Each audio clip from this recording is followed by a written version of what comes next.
হুম, আজকে দেখাবো ডিমের কোরমা। প্রথমে কড়াটা তাওয়ায় প্যানটা বসিয়ে দিলাম, সাদা তেল দিয়ে দিলাম। এবার তেলের মধ্যে আমি অলরেডি পেঁয়াজ, আদা, রসুন, আপনার কিশমিশ, কাজু দিয়ে রেখেছি, কিন্তু এর মধ্যে একটু মাখানা দেওয়ার অনেকে দেয়, আমি দেইনি, কোনো দরকার নেই, না দিলেও কোনো অসুবিধা নেই। এগুলো দিয়ে একটু নেড়ে ছেড়ে যখন একটু লাল মতন হয়ে যাবে, তারপরে এর মধ্যে একটু জল দিয়ে দেবো।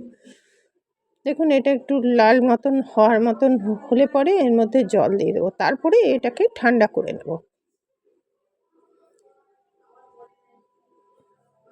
এটাকে নাড়াচাড়া করে ঠান্ডা করে তারপরে এটাকে জল দেব। জল দিয়ে একটু সেদ্ধ করে নিতে হবে। এটাই এই রান্নার, এই কোরমার একটা পদ্ধতি আর কি। একটু জল দিয়ে দিলাম, এবার এটাকে সেদ্ধ হবে, সেদ্ধ হয়ে নরম হয়ে যাবে। কাজু, কিশমিশ, তারপরে আদা, রসুন, পেঁয়াজ সব একটু নরম হয়ে যাবে। সেই সেদ্ধ হওয়া পর্যন্ত এটাকে আমরা অপেক্ষা করব। সেদ্ধ হয়ে গেলে তারপরে এটাকে ঠান্ডা করে নিতে হবে। ইন বিটুইন দ্য পিরিয়ড আমি কি করেছি, কতগুলো ডিম, 5টা ডিম আর কি সেদ্ধ করে একটু কাটমার্ক লাগিয়ে নিয়েছি, সেটাকে আমি সাইড করে রেখেছি। দেখুন, এটা হয়ে গেছে। এবার এটা ঠান্ডা করতে যোগ করে পেস্ট করে নেব। ঠান্ডা করে পেস্ট করে নিয়ে আমি এটাকে এবার আমি কড়া বসিয়ে দেবো। এটাকে ঠান্ডা হচ্ছে, ইন বিটুইন দ্য পিরিয়ড ঠান্ডা হচ্ছে। ঠান্ডা হলে পেস্ট করে নেব। এবং আপনারা দেখছেন smile with Nupur and Tania.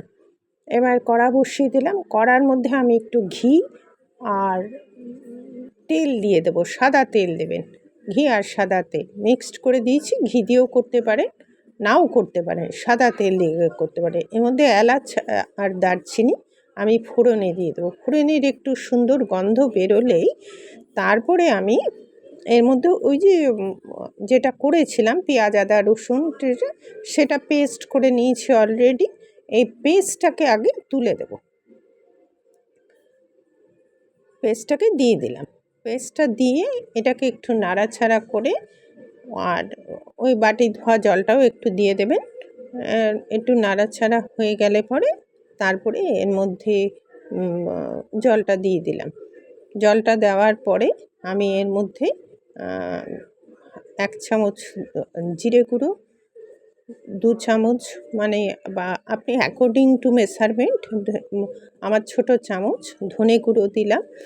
আর হচ্ছে এর মধ্যে কসুরি মেথি দেব।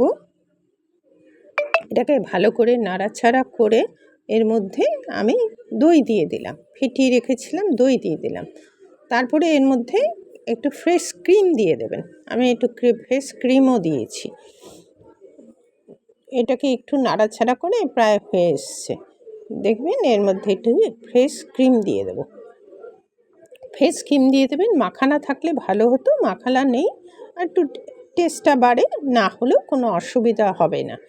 এটা এইভাবে করবেন, ডিমের কোরমা ভালো হবে। আমি কসুরি মেথি দিয়ে দিলাম এর মধ্যে। আর এরপরে কাঁচা লঙ্কা দেবেন। আমার কাছে কাঁচা লঙ্কা, ডাস্ট করা কাঁচা লঙ্কা আছে, আমি সেই কাঁচা লঙ্কা দিয়ে দিই।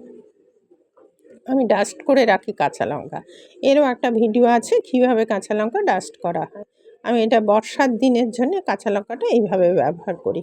এরপরে নুন দিয়ে দিলাম এবং চিনি তো দিতেই হবে, চিনিও দিয়ে দিলাম।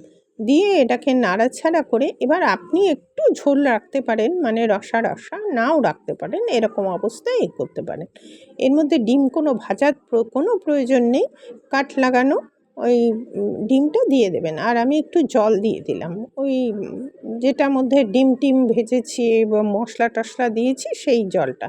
এবার ঝোলটা ফুটে উঠলে আমি কাট লাগানো ডিমগুলো দিয়ে দেবো। আপনি আগে ডিম সিদ্ধ করে রাখবেন, তাতে দেখবেন অনেকটা টাইম আপনার হয়ে যাবে। আর ডিম সেদ্ধ করবেন 10-12 মিনিট। ডিমটা একটু ভিনিগার দিয়ে বা আর নুন দিয়ে সেদ্ধ করবেন, দেখবেন কোনো সময়ের জন্য আপনার ওই খোসাটা ছাড়াতে কোনো অসুবিধা হবে না, ও সুন্দরভাবে হয়ে যাবে। এবারে এটা ফুটে উঠলে আমি ওর মধ্যে একটুখানি গোলমরিচ গুঁড়া দিয়ে দিলাম। এই গোলমরিচ গুঁড়া দিয়ে দিলাম। এবার সব দেওয়া হয়ে গেল। এবার এইটা একটু ঘন হওয়া পর্যন্ত অপেক্ষা করছি। আর কাটমার্ক লাগানোর ব্যাপারটা হচ্ছে ওর মধ্যে বেশ রসটা ঢুকে যায় এবং তাতে বেশ খেতে সুন্দর হয়।